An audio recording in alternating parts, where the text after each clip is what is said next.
히브리서 제9장. 그러므로 하늘에 있는 것들의 모형은 이런 것들로서 정결하게 할 필요가 있었으나 하늘에 있는 그것들은 이런 것들보다 더 좋은 제물로 할지니라. 그리스도께서는 참것의 그림자인 손으로 만든 성소에 들어가지 아니하시고 바로 그 하늘에 들어가사 이제 우리를 위하여 하나님 앞에 나타나시고 대제사장이 해마다 다른 것의 피로써 성소에 들어가는 것 같이 자주 자기를 드리려고 아니하실지니 그리하면 그가 세상을 창조한 때부터 자주 고난을 받았어야 할 것이로되 이제 자기를 단번에 제물로 드려 죄를 없이 하시려고 세상 끝에 나타나셨느니라. 한 번 죽는 것은 사람에게 정해진 것이요 그 후에는 심판이 있으리니 이와 같이 그리스도도 많은 사람의 죄를 담당하시려고 단번에 들이신 바 되셨고 구원에 이르게 하기 위하여 죄와 상관없이 자기를 바라는 자들에게 두 번째 나타나시리라. 할렐루야. 사랑하는 열린문교회 성도 여러분, 지난밤도 주님 주신 은혜와 평강 가운데 단잠 주무셨습니까? 아침을 깨우는 말씀, 금요일 이 아침에 주님께서 저와 여러분에게 주시는 말씀은 히브리서 9장 23절로 28절까지의 말씀입니다. 오늘도 주시는 살아계신 하나님의 말씀을 통하여 저와 여러분의 삶 가운데 선명한 성경적 기준과 세계관이 세워지길 원하며 또한 그 세워진 기준과 세계관을 바탕으로 험한 세상 살아가는 가운데서도 하나님이 주시는 자유와 평강을 누리시며 승리하는 삶 사셨으면 좋겠습니다. 오늘 본문에 대하여 매일 성경의 해설자는 단번에 이루신 속죄라는 제목을 붙였는데요. 오늘 본문 말씀에 보면 주님께서 자기 몸을 단번에 제물로 드려 죄를 없이 하셨다라는 그 본문의 구절이 하나의 이유가 되어 이 제목을 삼은 것 같습니다. 히브리서 말씀 가운데 제가 제일 좋아하고 인상 깊게 묵상하였던 말씀이 이 단번에 자기 몸을 들여 많은 이들의 죄를 사하여 주셨다라는 오늘 본문의 내용입니다. 계속해서 히브리서를 보고 있는데요. 어제도 이야기하였지만 예수님께서 이 십자가에서 죽으심으로 말미암아 이루신 그 속죄는 구약 시대의 제사장들을 통하여 매번 희생제물을 드려 죄의 사함을 받았었던 그때와는 전혀 다른 단 한 번의 죽으심으로 인하여 이제 완전한 속죄를 이루시는 그 은혜를 우리들에게 분명히 보여주고 있습니다. 그렇기 때문에 첫 번째 하나님께서 우리에게 허락하셨던 그 언약보다 예수 그리스도로 말미암아 주셨던 그 새 언약은 비교할 수 없을 정도로 우리에게 유익하고 우리들에게 큰 은혜를 허락하셨다라고 여러분과 함께 나누었습니다. 그렇기 때문에 이제는 더 이상 우리가 구약시대에 행하였던 것처럼 죄를 질 때마다 또 정해진 때마다 이제는 이 제물을 잡아 하나님께 올려드릴 필요 없고 이제는 예수님께서 저와 여러분을 위해 단번에 죽으심으로 우리의 죄에 대한 완전한 구속을 이루시고 속죄를 이루셨다라는 것이죠. 25절에서 26절 말씀 읽어드리면 대제사장이 해마다 다른 것의 피로써 성소에 들어가는 것 같이 자주 자기를 드리려고 아니하실지니 그리하면 그가 세상을 창조한 때부터 자주 고난을 받았어야 할 것이로되 이제 자기를 단번에 제물로 드려 죄를 없이 하시려고 세상 끝에 나타나셨느니라. 아멘. 아까도 여러분에게 설명해 드렸던 바와 같이 오직 예수님이셨기에 이와 같은 영원한 이 제물로서의 희생을 감수할 수 있었다라는 것은 저와 여러분 모두가 알고 있을 것입니다. 세상에 그 어떤 의로운 존재의 죽음도 예수 그리스도의 죽음과 같은 값을 이룰 수 없을 것이며 또한 아무리 의로운 자가 우리를 위해 희생하였다 하여도 그것은 한 번에 이 속죄의 의미를 가질 뿐이지 예수 그리스도께서 죽으심과 같은 그 은혜로 말미암아 주어진 영원한 속죄를 이루게 할 수 있는 존재는 아무도 없다라는 것입니다. 여기서 중요한 포인트는 누군가가 나를 희생했다가 아니라 결국엔 예수님의 희생은 우리에게 영원한 속죄를 이룰 수 있도록 하셨고 모든 죄와 사망으로부터 우리를 자유케 하셨다라는 것입니다.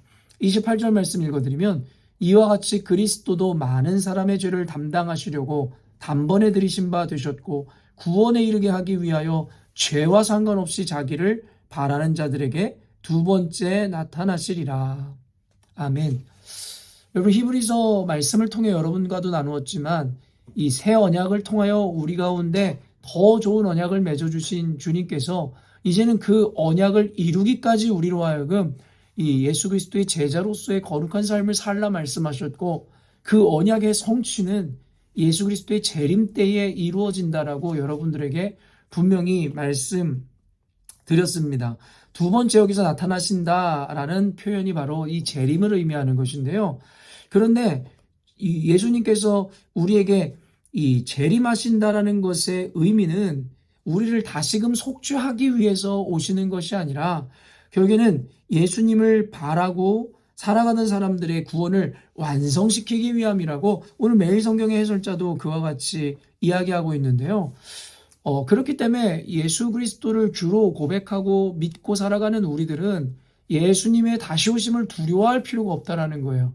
왜냐하면 우리를 심판대에 두고 다시금 우리들의 속죄를 위해서 우리들에 대해서 판결하시는 것이 아니라 주를 믿어 구원에 이르며 그 좁은 길을 살아간 우리들에게 이제는 구원의 완성을 시키기 위해서 예수님께서 우리 가운데 오신다라는 것이 우리가 갖고 있는 이 종말론적인 세계관입니다.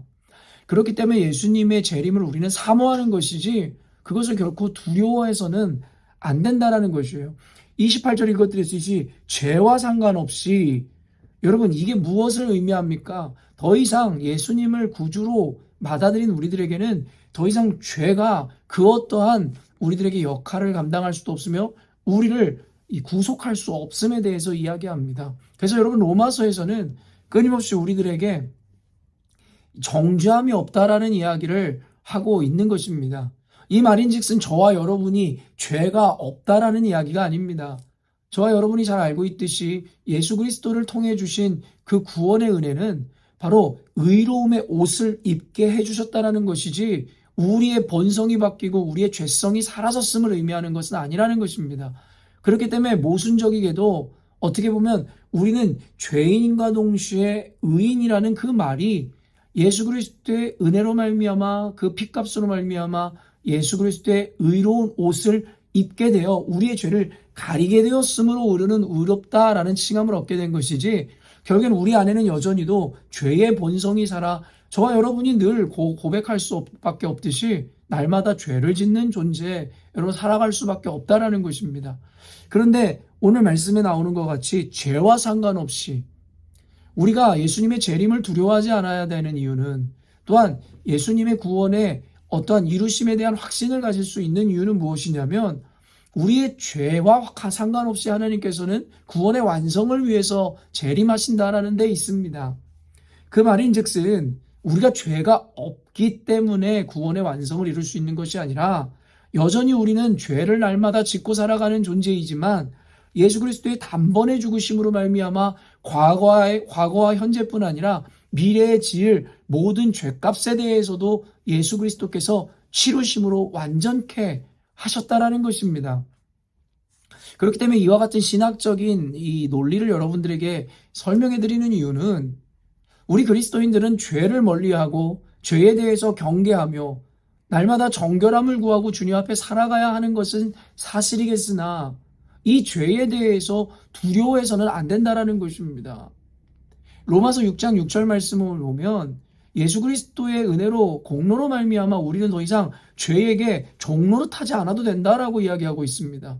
이런 누군가에게 종노릇을 한다라는 것은 무엇입니까? 무언가 책을 잡히거나 무엇에 이 자신의 어떤 잘못으로 인해서 그에게 종노릇을 하고 그에게 영원히 속박되는 존재가 되었음을 의미하는데, 예수 그리스도의 죽으심으로 말미암아 우리는 죄에게서 이제는 종노릇하지 않게 되었다라고 이야기합니다. 그런데 여전히도 많은 그리스도인들, 특별히 자신을 경건하다고 생각하는 그리고 성숙하다고 생각하는 그리스도인들 가운데 여러 가지 모순이 발견되는데, 무엇이냐면 자신이 죄를 진 것에 대해 죄를 진 것과 그리고 지는 존재라는 것에 대해서 지나친 두려움 가운데 살아가더라는 것입니다. 아까도 이야기했지만 여러분, 그리스도인들은 죄를 멀리하고 죄 앞에서 늘 회개하며 겸손하게 살아갈 수 있는 존재여야 합니다. 그러나 그와 같은 경계한 죄를 경계하고 또한 겸손히 자기를 낮추며 살아가는 것과 이 죄라는 것을 두려워하면서 살아가는 것과는 전혀 다른 의미입니다. 예수 그리스도의 이 피값과 그 공로와 그 구원의 은혜를 바라고 믿는 우리들이라면 죄의 종노릇을 하거나 죄를 주인 삼아 죄에게 두려워하는 것이 아니라 그저 하나님 앞에 정결함과 거룩한 삶을 살려고 추구해야 된다라는 것입니다. 어떤 그리스도인이 갖는 두려움을 제가 들은 적이 있는데 자신이 날마다 죄를 짓는다는 것에 대해서 스스로 정죄하고 괴로워하여 혹시 예수님이 오시기 전에 내가 회개하기도 전에 죄를 지으면 어떡할까? 그 죄는 회개하지 못하여 결국엔 내가 하나님의 구원에 이르지 못하는 것은 아닌가? 여러분 바로 이것이 죄의 종로하고 살아간다라는 의미입니다. 여러분 사실 우리가 하나님께 기억하여 회개한다 한들 저와 여러분이 지은 수많은 죄에 대해서 낱낱이 하나님께 고하고 회개할 수 있겠습니까? 사실 우리가 인식하고 인지하는 죄보다 인지하지도 못하고 짓는 죄가 얼마나 많겠습니까? 여러분 왜 예수 그리스도의 이 단번에 죽으심이 우리들에게 은혜를 주는 것이고 그 죽으심으로 인해서 영원한 속죄를 이뤘다라는 것이 왜 우리들에게 자유함을 주겠습니까? 바로 우리가 인지하지도 못하고 생각지도 못하고 미래에 저지를 죄까지도 주님께서 모두 짊어지고 십자가에서 죽으셨기에 결국은 우리는 모든 것으로부터 자유함을 누릴 수 있게 되었다라는 논리입니다. 그렇기 때문에 아까도 이야기한 소위 자신이 경건하고 신앙 좋다고 생각하면서도 이와 같은 신학적인 논리와 예수 그리스도의 그 단번에 죽으신 속죄의 의미를 온전히 인식하지 못하므로 날마다 죄의 종노릇하고 죄에 대해서 두려워함으로 자유함을 누리지 못하는 그리스도인들에게 오늘 말씀의 묵상이 이 여러분들에게 자유함을 드리는 시간이 되기를 원합니다. 사랑하는 성도 여러분, 제가 주일 성수라는 것이든 헌신하는 것이든 하나님께 헌금을 하고 11조를 하는 것이든 여러분 우리는 두려움이나 어떤 율법에 이끌려서 하면 안 된다라는 이야기를 늘 합니다.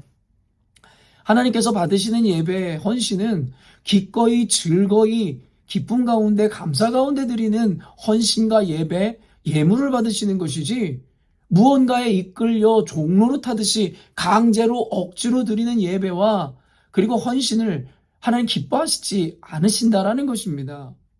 그렇기 때문에 오늘날의 그리스도인들이 버려야 하는 것은 바로 율법주의 내지는 형식주의 그리고 두려움에 이끌려서 하나님 앞에 경건 생활을 하는 것에 대해서 우리는 경계해야 한다는 것입니다. 다시 한번 이야기하지만 진리는 저와 여러분을 자유케 하는 것이고 예수 그리스도의 거룩한 보혈의 공로로 말미암아 그 어떤 것도 저와 여러분을 구속할 수 없음에 대해서 성경은 분명하게 이야기합니다. 그러나 히브리서나 여러 성경에서 이 기자들이 이야기하는 바와 같이 우리는 그리스도의 도의 초보를 버리지 못하고 다시 옛적으로 돌아가서 다시금 구속받고 억압받는 삶을 스스로 자처한다라고 이야기하고 있다라는 것입니다. 오늘날을 살아가는 그리스도인들도 마찬가지입니다.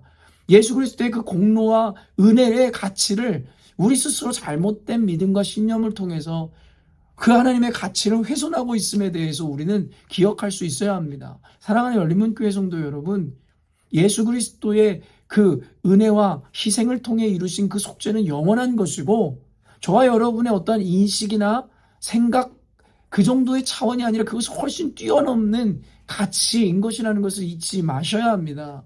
그렇기 때문에 우리가 두려워하고 경외해야 하는 것은 죄가 아니라 바로 하나님이며 예수 그리스도임을 잊지 않으셔야 됩니다.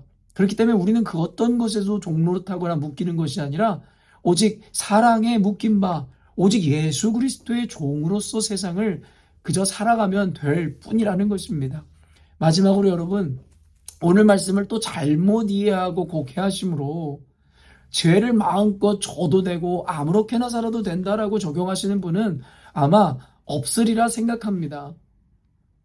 다만 우리는 날마다 죄를 지을 수밖에 없는 필연적 존재이고 죄인임을 여러분 인정하시고 인지하신 이후에 하나님을 사랑하는 자들로서 예수님 말씀을 따라 늘 정결함과 거룩한 삶을 추구하고 지향할 뿐이지 우리가 지은 죄로 말미암아 하나님이 나를 버리시지 않을까 두려워하는 것은 예수 그리스도의 영원한 속죄를 믿는 신앙인들로선 합당한 태도가 아니라는 것 여러분 분명히 인식하시므로 오늘도 여러분 신앙 안에서 자유함을 누리며 살아가기를 원합니다. 두려워하지 마시고 기쁨과 감사와 경외함으로 하나님을 바라보고 하나님 앞에서 거룩하고 정결한 삶을 추구하시는 저와 여러분이 되어야 할 것입니다. 오늘 말씀을 통하여 주의 은혜, 성령의 은혜로 여러분의 완전한 자유함에 이르는 오늘이 되었으면 좋겠습니다. 함께 기도하겠습니다.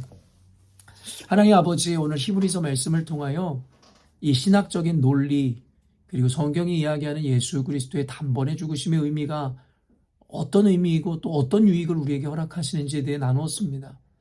예수님의 죽으심으로 말미암아 하나님을 믿는 자녀들에게 영원한 자유함과 모든 것으로부터 구속받지 않을 수 있는 특권을 주셨음에도 불구하고 당시의 히브리인들이 그러하였듯이 오늘 살아가는 우리들도 여전히 율법의 구속을 받고 죄의 종노릇하며 살아가는 것은 아닌지에 대해 생각해 봅니다.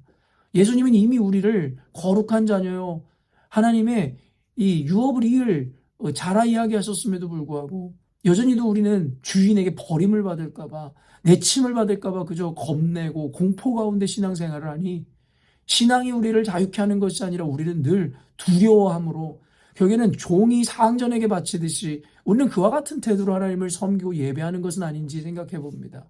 하나님 오늘 말씀을 통하여 우리를 자유함 가운데로 이끄시는 주님 앞에 날마다 거룩하고 정결함을 추구하되 우리를 두려워하거나 공포 가운데 하나님을 섬기지 않게 하여 주옵소서. 주님이 받으시는 예배는, 주님이 받으시는 헌신은 기쁨과 즐거움으로 기꺼이 드리는 예배이며 헌신인 줄로 믿습니다. 이제는 더 이상 율법에 빠져 형식에 빠져 공포에 빠져 하나님 신앙생활함으로 말미암아 스스로를 올가매는 자의 자리에서 이제는 벗어나 탈출하여 영원한 자유함 가운데 하나님을 섬기게 하여 주옵소서. 오늘도 이 말씀의 묵상 가운데 성령께서 임하심으로 온전히 이해되어지는 축복을 허락하여 주실 줄로 믿고 감사드리오며 예수님의 이름으로 기도합니다. 아멘. 사랑하는 열린문교회 성도 여러분, 오늘도 주님께서 주시는 자유한 하루를 맞이하게 되었습니다. 말씀을 나누었듯이 그 어떤 것도 예수 외에는 저와 여러분을 묶고 구속할 수 있는 것이 없음을 잊지 않으시므로 여러분을 묶고 있는 모든 것으로부터 자유함을 누리시는 오늘 하루가 되었으면 좋겠습니다. 내일은 토요 새벽이 있는 날입니다. 여러분 함께 새벽에 나와 하나님 말씀을 듣고 하나님 앞에 전심으로 기도하여 간구함으로 여러분 삶 가운데 이루시는 하나님의 놀라운 은혜들을 경험하는 또 이 토요 새벽이 되었으면 좋겠습니다. 아침을 깨우는 말씀은 월요일에 만나도록 하겠습니다.